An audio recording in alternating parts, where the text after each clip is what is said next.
పొద్దున్న లేస్తే అంట్ల గిన్నెలు, చీపురు కట్టలు, మురికి బట్టలు. ఛీ, దీనమ్మ జీవితం. పెళ్ళైన ఈ 3 ఏళ్లలో వెనక్కి తిరిగి చూస్తే వంటగది తప్ప ఇంకేం కనిపించట్లేదు. ఇంతకీ నా పేరు చెప్పలేదు కదా. నా పేరు రేఖ. నా డిగ్రీ పూర్తయ్యాక ఒక ఫ్యాక్టరీలో జాబ్ వచ్చింది నాకు.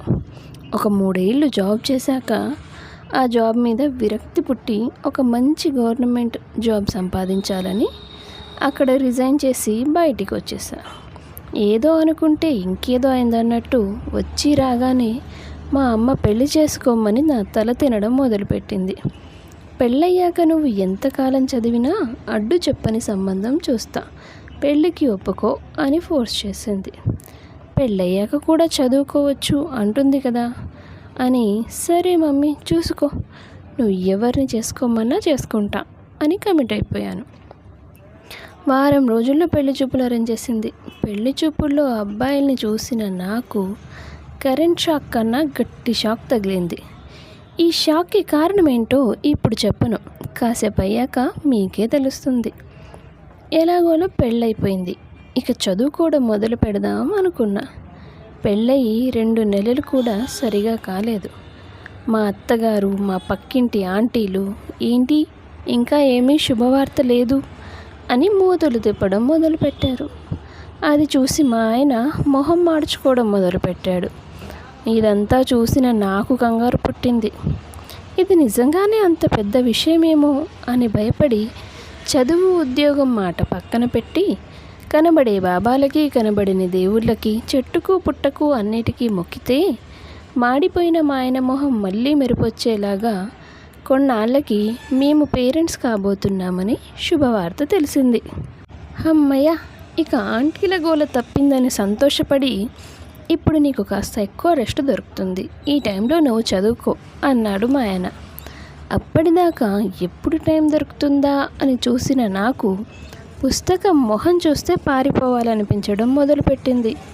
వీడు కడుపులో ఉంటేనే ఇలా ఉంది, అసలు వీడు చదువుతాడో లేదో అని అప్పుడే అనుమానం మొదలైంది. తిప్పి 9 నెలలు గడిచాక కాస్త తిప్పలు పెట్టినా మా బుడ్డోడు ఆరోగ్యంగానే బయటికి వచ్చాడు. వారసుడు పుట్టాడని మా ఆయన మొహం, వాళ్ళ అమ్మ మొహం విపరీతంగా వెలిగిపోయింది. ఇక నేను వాడిని పెంచడంలో బిజీ అయిపోయాను. అంతా బాగానే ఉంది కదా, మరి ఈ చింత చెట్టు కదేంటి అనుకుంటున్నారు కదా. అసలు ఈ కథ మొదలైందే అక్కడ. చింత చెట్టుకు తగ్గట్టే చింతపల్లి అనే పేరున్న ఊర్లో మా అమ్మమ్మ వాళ్ళు ఉండేవాళ్ళు.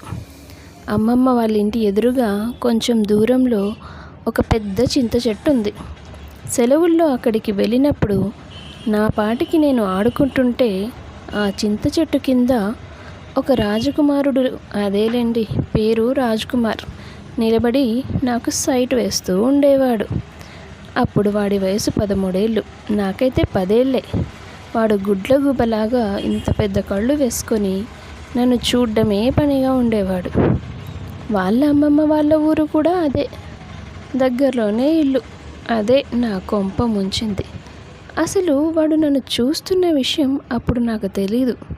నాకు 16 ఏళ్ళు వచ్చాక కాలేజీ హాస్టల్లో ఉన్నప్పుడు అప్పుడే తేలిన నోకియా డబ్బా ఫోన్ ఒకటి వాడేదాన్ని. ఎలాగోలా నా నెంబర్ పట్టుకొని ఆ రాజ్కుమార్ నాకు ఫోన్ చేయడం మొదలుపెట్టాడు. అసలైతే వాళ్ళు మాకు దగ్గర బంధువులే కాబట్టి మాట తూలలేక కొన్నాళ్ళు మాట్లాడాను. అప్పుడు చెప్పాడు ఈ చింత చెట్టు విషయం. రాను రాను వాడి ఫ్లర్టింగ్కి నాకు బాగా విసుగొచ్చేది. మెల్లమెల్లగా కాల్స్ లిఫ్ట్ చేయడం మానేశాను. ఒకరోజు మొహం మీదే కాల్ చేయొద్దని చెప్పేశాను ఫైనల్గా. అమ్మయ్య, ఇక లైఫ్లో వీడి మొహం చూసే పని ఉండదు అని అనుకున్నాను. కొన్నేళ్ల తర్వాత, సరే మమ్మీ నీకు నచ్చిన అబ్బాయినే చేసుకుంటాను అని మా అమ్మకు చెప్పాను కదా. అప్పుడు మా అమ్మ తీసుకొచ్చి నా ముందు కూర్చోబెట్టింది ఈ రాజకుమారుణ్ణే. అందుకే కరెంట్ షాక్ తగిలిన కోతిలా అమాంతం నోరు తెరిచాను నేను పెళ్లి చూపుల్లో. అబ్బా, ఇలా దొరికిపోయానేంట్రా బాబు అనుకున్నా. వాడి కళ్ళు మామూలు కళ్ళు కాదు, డేగ కళ్ళు. అందుకే ఆ చూపుల నుంచి తప్పించుకునే అవకాశం నాకు లేకుండా పోయింది. అదంతా మనసులో పెట్టుకొని ఇప్పుడు సాధించడం మొదలు పెడతాడేమో అనుకున్నాను పెళ్ళయ్యాక. అట్లా ఏం జరగలేదు, బాగానే ఉన్నాడు. కొంచెం రిలాక్స్ అయ్యాను. మరి ఈ ఫ్రస్ట్రేషన్ అంతా ఎందుకు అనుకుంటున్నారా? చెప్తా, అక్కడికే వస్తున్నా. మా అత్తకు మా ఆయనకు విపరీతమైన ఓసిడి జబ్బు. అదేనండి, ఓవర్ క్లీనింగ్ డిసార్డర్. పెళ్ళైన వారం రోజులకే మొదలుపెట్టారు. పోనీ అత్తగారిది ఎప్పుడు ఉండేదేలే అని సర్దుకుపోయాను. కానీ నా చాదస్తపు మొగుడు వంట బాలేదని ఒకసారి, బట్టలు సర్దలేదని ఒకసారి, ఇల్లు తుడవలేదని ఒకసారి, పూటకో వంక పెట్టి రోజుకో కారణం చూపించి, ఆఖరికి మా బుడ్డోడు పుట్టాక వాడు చేసే అల్లరికి, విసిరేసే సామాన్లకి అన్నింటికీ కారణం నేనే అని నన్నే పాయింట్అవుట్ చేసి ఒక్క పూట కూడా మనశ్శాంతిగా రెస్ట్ తీసుకోలేని పరిస్థితి చేశాడు. బయటికి వెళ్ళకూడదు, ఎవరితో మాట్లాడకూడదు, ఇంటికి వచ్చిన వాళ్ళకి మర్యాద చేయాలి, ఆ వచ్చిన వాళ్ళలో వాళ్లకు నచ్చిన వాళ్ళు ఉంటేనే మాట్లాడాలి. ఎవరు నచ్చుతారో తెలీదు, ఎవరు నచ్చరో తెలీదు. ఆఖరికి చుట్టుపక్కల వాళ్ళు, చుట్టాల వాళ్ళు నాకేమవుతారో కూడా తెలీదు. పక్కింటికి వెళ్ళి కూడా మాట్లాడకుండా ఎవరేమవుతారు ఎలా తెలుస్తుంది?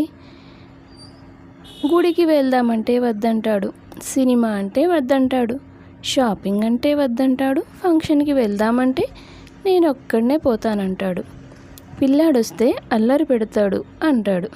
సరే అని సైలెంట్గా ఇంట్లో ఉంటే సంపాదన లేదని సాధిస్తూ ఉంటాడు. ఇది నా పరిస్థితి. కొట్టడు, తిట్టడు. చాదస్తం ముసలోళ్ళ కంటే ఎక్కువ చాదస్తం. దానికి తోడు పిసినార్తనం. పూటకి 2 కూరలు కావాలి, కానీ ఇంట్లో సామాన్లు మాత్రం త్వరగా అయిపోకూడదు. ఎన్ని రకాల వంటలు చేసినా గిన్నెలు తక్కువగా పడాలి. అసలు ఎలా సాధ్యమండి? ఎలా సాధ్యం? నేను ఒక్కదాన్నేనా ఇలా చాలామంది అనుభవిస్తున్నారా అని అనుమానం వస్తూ ఉంటుంది అప్పుడప్పుడు. అసలు ఆ చింత చెట్టు కింద నిలబడి ఈయన నాకు సైట్ కొట్టకపోయి ఉంటే ఇవాళ నా జీవితం ఇలా చింతపండు అయ్యేది కాదేమో అనిపిస్తుంది నాకు. మీరేమంటారు మరి?